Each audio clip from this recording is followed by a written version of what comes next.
ಬಸವಣ್ಣನವರನ್ನ ಅವರವರ ಮನೆಗಳಲ್ಲಿ ಪೂಜೆ ಮಾಡುವ ಮೂಲಕ ಆಚರಣೆ ಮಾಡ್ತಾ ಇದ್ರು. ಬಸವ ಪುತ್ಥಳಿಯನ್ನು, ಮೂರ್ತಿಯನ್ನು ಅಥವಾ ಭಾವಚಿತ್ರವನ್ನು ಇಟ್ಟು ನಾವೊಮ್ಮೆ ಯೋಚನೆ ಮಾಡಿ, ಈ ಬಸವಣ್ಣ ಇಡೀ ವಿಶ್ವದ ದಾರ್ಶನಿಕ ಮಹಾನ್ ವ್ಯಕ್ತಿ, ಮಾನವತಾವಾದಿ ಬಸವಣ್ಣನವರನ್ನ ನಾವು ಮನೆ ಮನೆಗಳ ಅಷ್ಟಕ್ಕೆ ಸೀಮಿತಗೊಳಿಸಬೇಕೆ?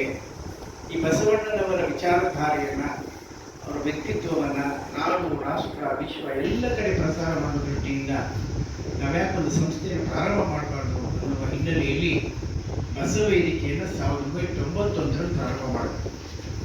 ಆಗ ಶಾಸಕರಾಗಿದ್ದಂಥ ಸನ್ಮಾನ್ಯ ಸೋಮಣ್ಣನವರು, ಹಾಗೂ ಇನ್ನೂ ಶಾಸಕರಾಗಿರಲಿಲ್ಲ ಸನ್ಮಾನ್ಯ ಬಸವರಾಜ ಬೊಮ್ಮಾಯಿ, ಆಮೇಲೆ ಮುಖ್ಯಮಂತ್ರಿಗಳಾದರು.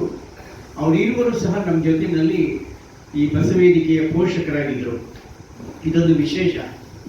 ಬಸವಣ್ಣನ ಕೃಪೆಯಿಂದ ಇಬ್ಬರೂ ಸಹ ಬಹಳ ಎತ್ತರಕ್ಕೆ ಹೋಗಿ ಸಮಾಜದಲ್ಲಿ ದೊಡ್ಡ ಸ್ಥಾನಮಾನವನ್ನು ಗಳಿಸಿಕೊಂಡಿದ್ದಾರೆ. ಆನಂತರ 96ರಿಂದ ಕೇವಲ ಬಸವ ಜಯಂತಿ ಆಚರಿಸೋದಷ್ಟೇ ಸಾಲದು, ಬಸವಣ್ಣವರ ಹೆಸರಿನಲ್ಲಿ ಒಂದು ಸಾಮಾಜಿಕ, ಧಾರ್ಮಿಕ ಮತ್ತು ಸಾರ್ವಜನಿಕ ಕ್ಷೇತ್ರದಲ್ಲಿ ವಿಶಿಷ್ಟ ಸೇವೆ ಸಲ್ಲಿಸಿರ್ತಕ್ಕಂಥ ಮಹಾನ್ ಚೇತನವೊಂದನ್ನು ಗುರುತಿಸಿ, ಯಾರ ಕ್ಷೇತ್ರ, ವಿಜ್ಞಾನ, ಸಾಮಾಜಿಕ ಸೇವೆ, ಸಾಹಿತ್ಯ, ಸಂಸ್ಕೃತಿ, ಯಾವುದೇ ಕ್ಷೇತ್ರದಲ್ಲಿ ಅವರು ವಿಶಿಷ್ಟ ಸೇವೆಯನ್ನು ಸಲ್ಲಿಸಿರ್ತಕ್ಕಂಥ ಮಹಾನ್ ಭಾವ ಗುರುತಿಸಿ ಬಸವಶ್ರೀ ಪ್ರಶಸ್ತಿ ಕೊಡಬೇಕು ಅನ್ನುವ ಕಲ್ಪನೆ ಮೊದಲು ಬಂದದ್ದು ಬಸವ ವೇದಿಕೆ ನಮ್ಮ ನಾಡಿನಲ್ಲಿ.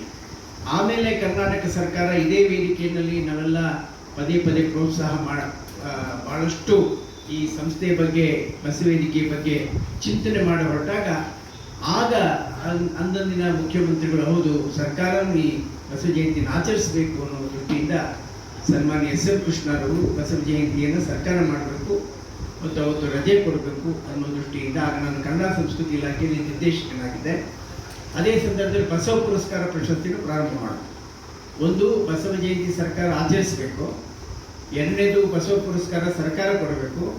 ಮೂರನೇದು, ಬಸವ ಜಯಂತಿ ರಜೆ ಕೊಡಬೇಕು. ಈ ಮೂರು ಆಶಯಗಳಿಗೆ ಪ್ರೇರಣೆ ಕೊಟ್ಟಂಥ, ಸ್ಫೂರ್ತಿ ಕೊಟ್ಟಂಥ, ಆ ಒಂದು ಆಲೋಚನಾ ಗರ್ಭದಲ್ಲಿ ಈ ಬೀಜ ಬಿತ್ತಲಿಕ್ಕೆ ಕಾರಣಕರ್ತಾದಂಥ ಸಂಸ್ಥೆ ನಮ್ಮ ಬಸವ ವೇದಿಕೆ ಅಂತ ನಾನು ಹೆಮ್ಮೆಯಿಂದ ಹೇಳಲಿಕ್ಕೆ ಇಚ್ಛೆಪಡ್ತೇನೆ.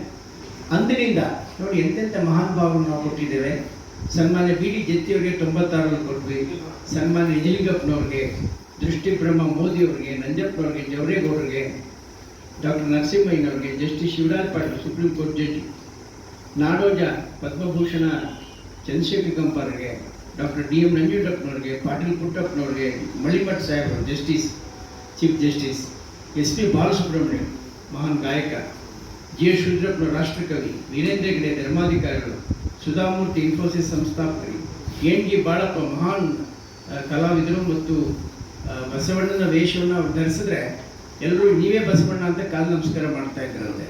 ಆಮೇಲೆ ನಾಡೋಜ Channaveera ಕಣಿವೆಯವರು, doctor ಕಲಬುರ್ಗಿಯವರು, Bharat Ratna C N R Rao ಅವರು, ಆಮೇಲೆ ಜಿ ವೆಂಕಟಸುಬ್ಬಯ್ಯನವರು ನಾಡೋಜ, ವಿಜಯ ಸಂಕೇಶ್ವರ್ ಬಹುದೊಡ್ಡ ಉದ್ಯಮಿಗಳು ಸಾರಿಗೆ ಮತ್ತು ಪತ್ರಿಕಾ ಕ್ಷೇತ್ರದಲ್ಲಿ, ಪದ್ಮಭೂಷಣ ರವಿಶಂಕರ್ ಗುರೂಜಿಯವರು, ಪ್ರಭಾಕರ್ ಕೋರೆಯವರು KLE ಸಂಸ್ಥೆಯ ಬಹುದೊಡ್ಡ ಪ್ರವರ್ತಕರು, ಡಾಕ್ಟರ್ ಕಿರಣ್ ಕುಮಾರ್ ಇಸ್ರೋ ಚೇರ್ಮನ್ ಆಗಿ ಇದ್ದಂಥ ಪದ್ಮಶ್ರೀ ಕಿರಣ್ ಕುಮಾರ್ ಅವರು, ಮತ್ತು ಪದ್ಮಶ್ರೀ HR ನಾಗೇಂದ್ರ ಅವರು ವಿವೇಕಾನಂದ ಅನುಸಂಧಾನ ಯೋಗ ಸಂಸ್ಥೆಯವರು, ಆಮೇಲೆ GS ಜಯದೇವ್ ಅವರು GS ರುದ್ರಪ್ಪನವರ ಮಗ, ಚಾಮರಾಜನಗರದಲ್ಲಿ ದೀನಬಂಧು ಅನ್ನುವಂಥ ಸಂಸ್ಥೆ ಪ್ರಾರಂಭ ಮಾಡಿ ಅನಾಥ ಮಕ್ಕಳನ್ನು ಸಲ್ಲುತ್ತಾ ಇರ್ತಕ್ಕಂಥ ದೊಡ್ಡ ಸಂಸ್ಥೆ. ಲೀಲಾದೇವಿಯ ಮಾಜಿ ಸಚಿವೆ ಮತ್ತು ಉಡುದಡಿಯಲ್ಲಿ ಅಕ್ಕಮಹಾದೇವಿಯ ಸ್ಮಾರಕವನ್ನು ಬಹಳ ಚೆನ್ನಾಗಿ ನಿರ್ಮಾಣ ಮಾಡಲಿಕ್ಕೆ ಕಾರಣಕರ್ತರಾದವರು. ಆಮೇಲೆ ಸನ್ಮಾನ್ಯ ಗೋರು ಚನ್ನಬಸಪ್ಪನವರು 88ನೇ ಕನ್ನಡ ಸಾಹಿತ್ಯ ಸಮ್ಮೇಳನ, ಅಖಿಲ ಭಾರತ ಕನ್ನಡ ಸಾಹಿತ್ಯ ಸಮ್ಮೇಳನದ ಅಧ್ಯಕ್ಷರಾಗಿದ್ದವರು, ಜನಪದ ಸಾಹಿತ್ಯಗಳು, ಇಷ್ಟು ಜನರು ಕೊಟ್ಟಿದೆ. ಈ ವರ್ಷ ಈ ಪ್ರಶಸ್ತಿಯನ್ನು ನಮ್ಮ ರಾಷ್ಟ್ರದ ಪ್ರಧಾನಮಂತ್ರಿಗಳಾಗಿದ್ದಂತಹ ನಮ್ಮವರು ಕನ್ನಡಿಗರಾಗಿ ಕನ್ನಡದ ಡಿಂಡಿಮವನ್ನು ದೆಹಲಿಯಲ್ಲಿ ಬಾರಿಸಿ ಒಬ್ಬ ಸಾಮಾನ್ಯ ಸದಸ್ಯತ್ವದಿಂದ ಹಿಡಿದು ರಾಷ್ಟ್ರದ ಪ್ರಧಾನಮಂತ್ರಿಯವರಿಗೆ ಅವರು ಕ್ರಮಿಸಿದ ಆ ಪಥ, ಪಯಣ, ಆ ಯಾತ್ರೆ ಅನನ್ಯವಾದಂಥದ್ದು. ಮಣ್ಣಿನ ಮಗ ಅನ್ನುವ ಹೆಸರಿಗೆ, ಖ್ಯಾತಿಗೆ ಪಾತ್ರರಾಗಿದ್ದಂಥ, ಕರ್ನಾಟಕ ಸರ್ಕಾರದಲ್ಲಿ ಲೋಕೋಪಯೋಗಿ ನೀರಾವರಿ ಇಲಾಖೆಯಲ್ಲಿ ವಿವಿಧ ಮಂತ್ರಿಮಂಡಲಗಳಲ್ಲಿ ಸಚಿವರಾಗಿ 93 ವರ್ಷ ಆಯಿತು ಅವರಿಗೆ.